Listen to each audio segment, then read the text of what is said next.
میرے انتہائی قابل صد احترام محترم و مکرم معزز سامعین حضرات،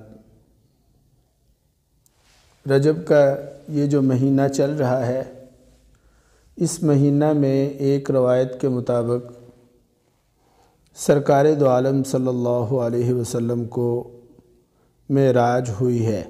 معراج کا سفر انتہائی برکتوں والا، انتہائی فضیلت والا ہے، لیکن میرے عزیز و دوستو، سفر معراج با اعتبار فضیلت کے اس کے دو پہلو ہیں۔ ایک تو اس کی فضیلت وہ ہے جو سرکار دو عالم صلی اللہ علیہ وسلم کے حق میں ہے، اور دوسری اس کی فضیلت وہ ہے جو امت کے حق میں ہے۔ لہذا حکم کے اعتبار سے قرآن و حدیث سے یہ بات ثابت ہے کہ آپ صلی اللہ علیہ وسلم کا سفر معراج آپ صلی اللہ علیہ وسلم کا بہت بڑا اعزاز اور شرف تھا، لیکن امت کے حق میں اس بارے میں قرآن اور حدیث سے کسی قسم کی کوئی فضیلت ثابت نہیں۔ چنانچہ شیخ الاسلام علامہ ابن تیمیہ رحمہ اللہ سے پوچھا گیا کہ شب قدر اور شب معراج ان دونوں راتوں میں کون سی رات افضل ہے؟ تو انہوں نے جواب دیا کہ نبی اکرم صلی اللہ علیہ وسلم کے حق میں لیلۃ المعراج یعنی شب معراج افضل ہے، اور امت کے حق میں لیلۃ القدر افضل ہے۔ میرے عزیز و دوستو، آپ میری بات سمجھ گئے ہوں گے کہ سرکار دو عالم صلی اللہ علیہ وسلم کے حق میں تو معراج افضل ہے، کیونکہ بہت بڑا اعزاز اور شرف آپ صلی اللہ علیہ وسلم کو اللہ پاک نے عطا فرمایا، لیکن امت کے حق میں اس رات کی کوئی خاص فضیلت نہیں ہے۔ لہذا امت کے حق میں لیلۃ القدر یہ فضیلت والی رات ہے۔ دوسری گزارش یہ ہے کہ شب معراج کب ہوئی؟ چنانچہ اس سلسلہ میں مشہور سیرت نگار لکھتے ہیں کہ معراج نبوی سن 10 نبوی کے بعد، یعنی سن 11 نبوی میں طائف کے سفر سے واپسی کے بعد کسی مہینہ میں ہوئی۔ پھر مہینے کے تعین کے بارے میں اس میں بھی اختلاف ہے۔ کل 5 اقوال ہیں: ربیع الاول، ربیع الثانی، رجب، رمضان یا شوال، اور اسی طرح تاریخ میں بھی اختلاف ہے۔ تاریخ کے بارے میں 17 ربیع الاول، 27 ربیع الاول، 29 رمضان اور 27 ربیع الثانی کے اقوال ہیں، اور اسی طرح ایک قول 27 رجب المرجب کا بھی ہے۔ لہذا یقینی طور پر کوئی ایسی بات نہیں کی جا سکتی کہ آپ صلی اللہ علیہ وسلم کو معراج کب ہوئی۔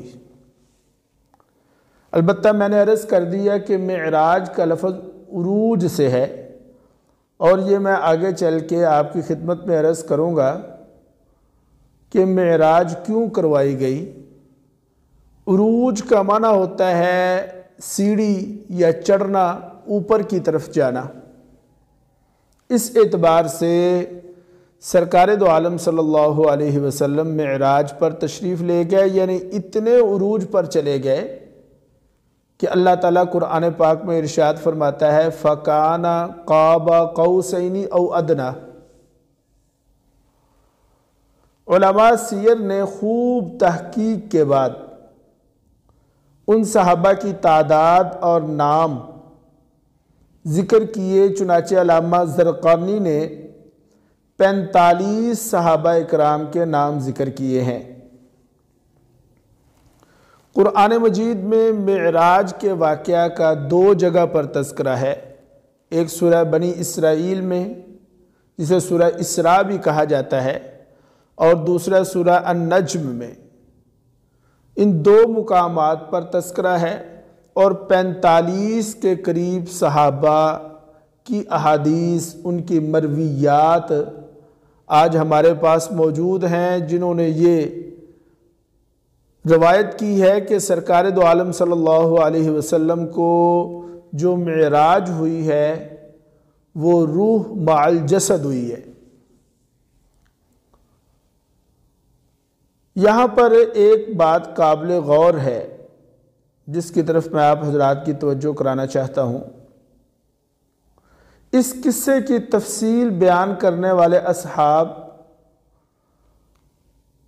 ان کی تعداد اتنی زیادہ ہے، اتنی بڑی تعداد ہے، اس کے باوجود جس رات میں یہ واقعہ پیش آیا، نہ تو کسی صحابی نے اس رات کو کسی مخصوص عبادت کے لیے متعین کیا، اور نہ ہی زبان نبوت سے اس بارے میں کوئی ارشاد صادر ہوا، اور نہ ہی اس رات کی اس طرح سے تعظیم کسی صحابی رسول کے ذہن میں پیدا ہوئی، حتیٰ کہ اس رات کی حتمی تاریخ بھی کسی نے بھی نقل نہیں کی۔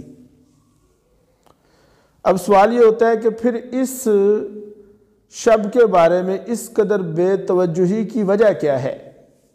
تو یہ بات نوٹ کر لیں کہ وجہ صاف ہے کہ اس رات یا دن سے متعلق کوئی حکم شرعی نہیں، اور کسی قسم کی کوئی عبادت نہیں، اس لیے نہ تو حضور اکرم صلی اللہ علیہ وسلم نے از خود اس کی طرف اشارہ کیا، اور نہ ہی صحابہ کرام میں سے کسی نے پوچھا۔ معلوم یہ ہوا کہ اتنی اہم رات ہے، لیکن اس کے باوجود اس کے کوئی فضائل نہیں، کوئی مسائل نہیں۔ اس کی وجہ یہ ہے کہ اس کے بارے میں کوئی حکم شرعی ہے ہی نہیں۔ لہذا یہ بات بھی سن لیں کہ شب معراج کو خاص طور پر عبادت کے لیے مخصوص کرنا یا روزہ رکھنا، اور یہ سمجھنا کہ یہ رات فضیلت والی ہے اور اس رات میں نوافل پڑھنے کا اجر دیگر راتوں کی بنسبت زیادہ ہوگا، یہ غلط فہمی ہے۔ ہاں، اگر کوئی شخص ویسے کرتا ہے، وہ راتوں کو جاگتا ہے یا اسی طرح وہ روزے رکھتا ہے، تو وہ اس رات کو بھی عبادت کر لے اور پھر اس دن کا بھی روزہ رکھ لے، تو پھر اس میں کوئی حرج نہیں ہے۔ میں نے گزشتہ جمعہ یہ عرض کیا تھا کہ رجب کا مہینہ ویسے ہی محترم مہینہ ہے، اور دیگر مہینوں کی بنسبت اس مہینے میں اجر اور ثواب بھی زیادہ ہے۔ اگلی بات یہ ہے کہ معراج کیوں پیش آیا؟ دیکھیں، کفار مکہ نے جب آقا نامدار فخر موجودات امام الرسل خاتم الانبیاء حضرت محمد صلی اللہ علیہ وسلم کی ہر طرح سے بات ماننے سے انکار کر دیا، اور صرف انکار ہی نہیں کیا بلکہ تشدد پر اتر آئے، وائلنس کیا، اور صرف احتجاج نہیں کیا بلکہ جو بھی ایمان لاتا، کلمہ پڑھتا، اس پر جینا دوبر کر دیا جاتا، سوشل بائیکاٹ کیا گیا۔ جب یہ سب کچھ ہوا تو سرکار دو عالم صلی اللہ علیہ وسلم نے طائف کا رخ فرمایا، مگر طائف والوں کی طرف سے بھی آپ کو بڑا سخت اور اذیت دہ جواب ملا۔ یہ طائف کا واقعہ آپ حضرات کے سامنے ہے، میں اس تفصیل میں نہیں جانا چاہتا کہ آپ صلی اللہ علیہ وسلم طائف تشریف لے گئے، وہاں پر انہوں نے دعوت دی، لوگوں نے جناب برا بلا کہا، آوازیں کسیں، نوجوان لڑکوں کو پیچھے لگا دیا گیا، پتھر مارے گئے، پنڈلیاں لہو لہان ہو گئیں، جوتا مبارک خون سے تر ہو گیا۔ سرکار دو عالم صلی اللہ علیہ وسلم نے ایک باغ میں جا کر پناہ دی، اللہ سے شکایت کی اتنا سخت دن تھا وہ، اتنی سخت تکالیف تھی۔ آپ ذرا سوچیں کہ ایک آدمی مکہ کے حالات سے تنگ آ چکا ہے، اس کا جینا مشکل ہو گیا۔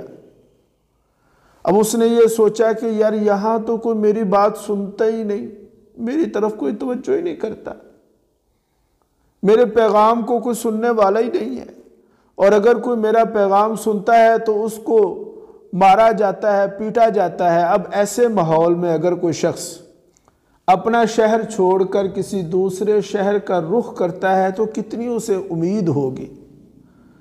بالکل سرکار نے ایسے ہی سوچا ہوگا کہ یار مکے کے لوگ تو میری بات سن نہیں رہے، چلو میں طائف میں جاتا ہوں، شاید وہ لوگ سن لیں۔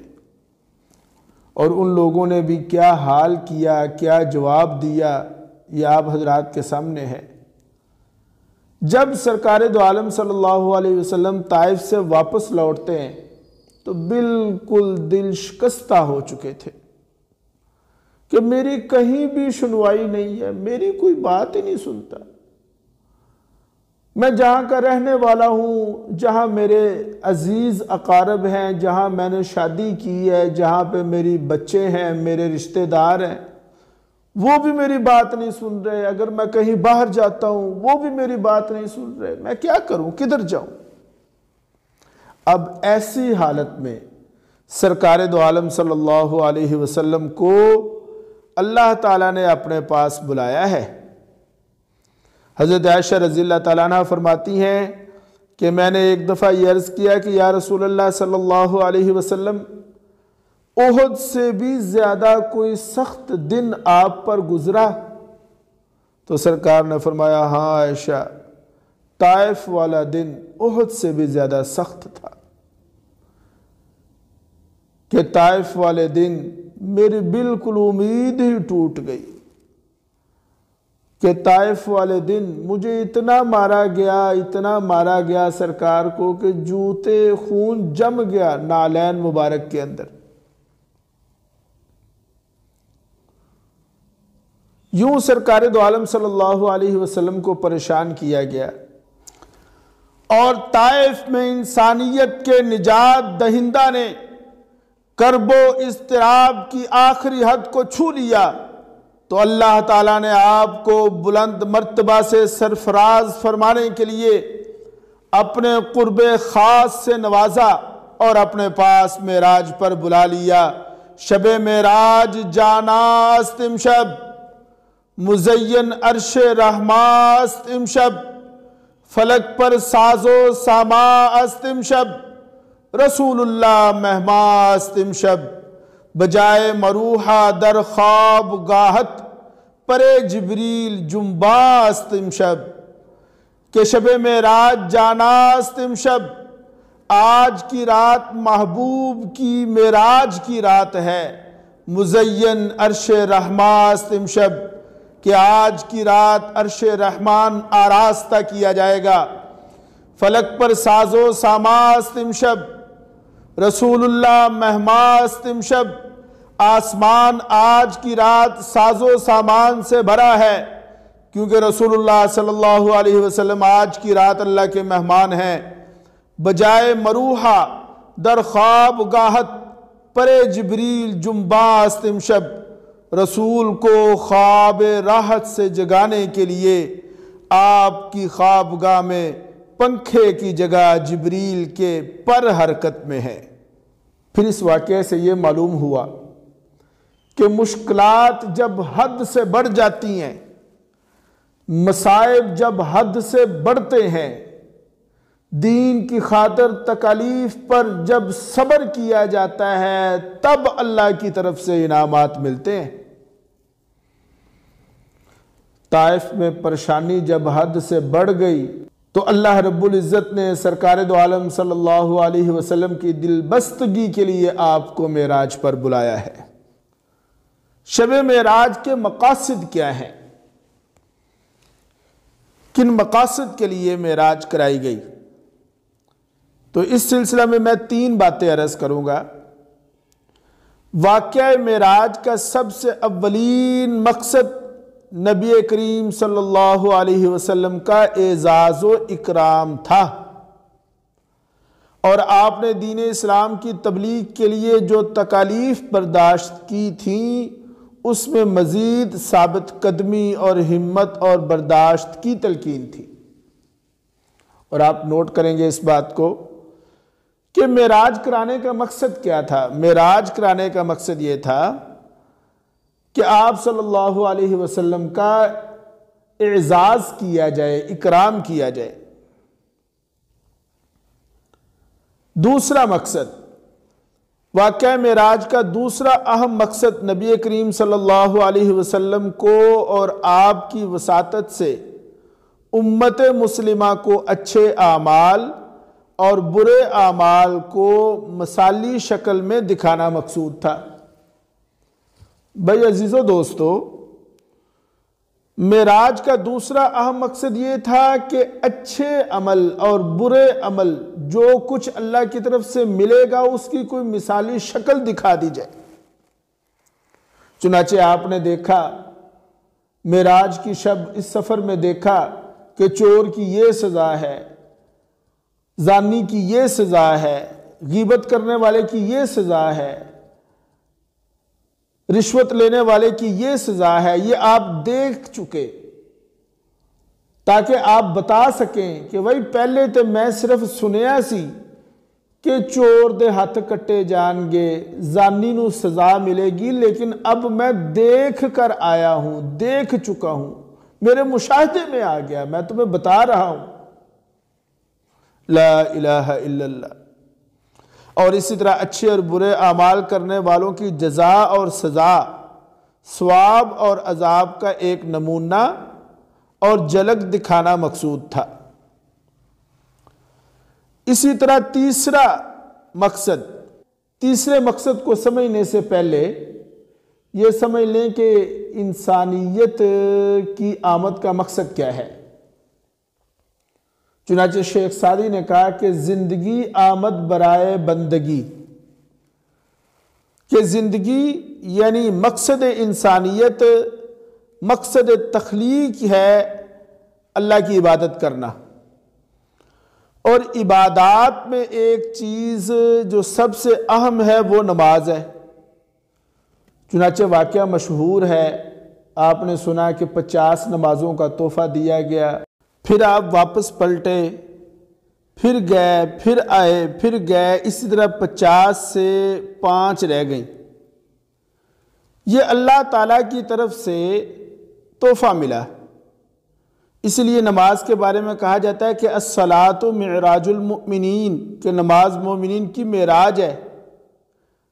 میں نے عرض کیا کہ معراج کا معنی ہوتا ہے بلندی، عروج، کہ نماز کے ذریعہ انسان کی روحانی ترقی ہوتی ہے، کہ نماز کے ذریعہ انسان کو اعلیٰ درجات اور مقامات ملتے ہیں۔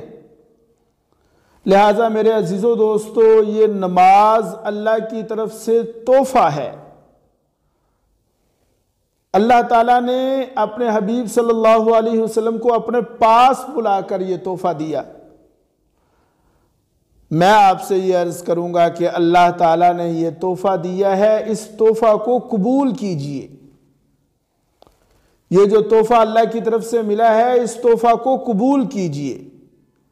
اور اس تحفہ کی قبولیت کی جو عملی شکل ہے وہ یہ ہے، اور اس کا حق یہ ہے کہ نمازوں کو اپنے وقت پر اس کے تمام فرائض، واجبات، سنن، آداب کا خیال رکھتے ہوئے ادا کیا جائے۔ اللہ نے تحفہ دیا، ہم نے اسے قبول کیا، تو قبول کرنے کا مطلب یہ نہیں ہے کہ ہم مانتے ہیں کہ نمازیں 5 ہیں، ایک فجر، ایک ظہر، ایک عصر، ایک مغرب، ایک عشاء، یہ نہیں، بلکہ نمازوں کا حکم دیا، یعنی نمازوں کی ادائیگی کا حکم دیا۔ یہ تحفہ، اس کی قبولیت کا حق تب ادا ہوگا جب ہم ان نمازوں کو ان کے اوقات میں ادا کریں گے۔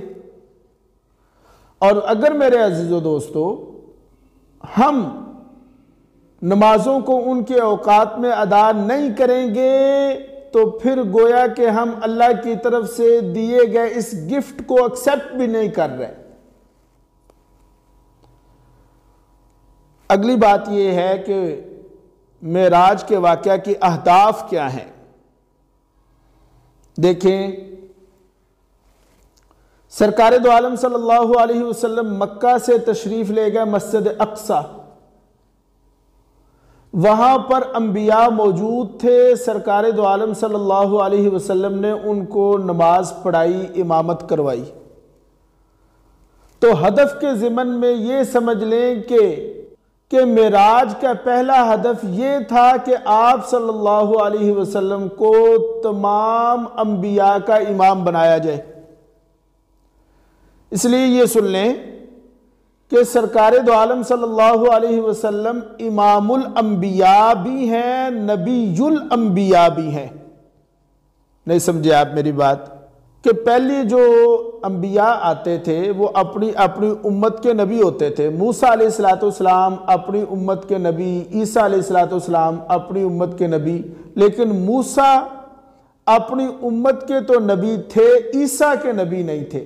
یعقوب اپنی امت کے تو نبی تھے، یوسف علیہ السلام کی امت کے نبی نہیں تھے، لیکن سرکار دو عالم صلی اللہ علیہ وسلم امام الانبیاء بھی ہیں، نبی الانبیاء بھی ہیں۔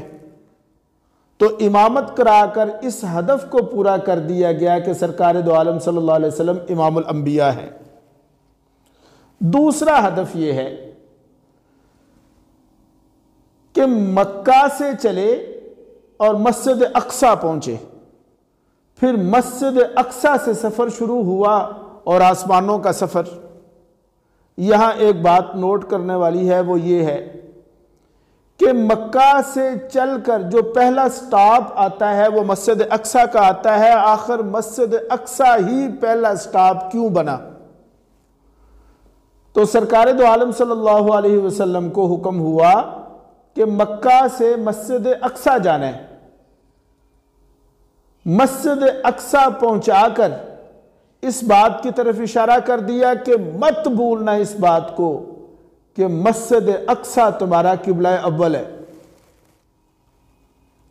لہذا دوسرا ہدف یہ ہے کہ مسجد اقصی تمہارا قبلہ اول ہے، اور مسجد اقصی میں تمام انبیاء نماز پڑھ چکے ہیں۔ مسجد اقصی میں سرکار نے جماعت کرائی ہے۔ مسجد اقصی یعنی قبلہ اول یہ ہمیشہ مسلمانوں کے پاس ہونا چاہیے۔ بدقسمتی سے آج القدس یہودیوں کے قبضہ میں ہے، مسجد اقصی پر یہودیوں کا غاصبانہ قبضہ ہے۔ یاد رکھیں اس بات کو اور نوٹ کریں اس بات کو کہ جب تک القدس کو اور مسجد اقصی کو یہودیوں کے غاصبانہ قبضے سے آزاد نہیں کرایا جائے گا، وہ ہدف اس کا قرض باقی رہے گا۔ کہ معراج کا ایک ہدف یہ تھا کہ مسجد اقصی قبلہ اول کی حیثیت سے موجود رہنا چاہیے قیامت تک۔ اللہ کرے کوئی ایسا وقت آ جائے، کوئی مرد مجاہد اللہ پیدا کر دے، کیا پتہ ہم میں سے ہی اللہ کسی کو بنا دے اور وہ مسجد اقصی کو یہودیوں کے پنجے سے چھڑا لے۔ سب کہو آمین۔ اللہ پاک چھڑا لے یہودیوں کے غاصبانہ قبضہ سے، اور جب وہ پھر چھڑا لے گا تب اس ہدف کا حق ادا ہوگا۔ تو میرے عزیزو دوستو، وقت ہو گیا۔ اللہ تعالیٰ سے دعا ہے کہ اللہ تعالیٰ کہے سنے پر عمل کی توفیق عطا فرمائے۔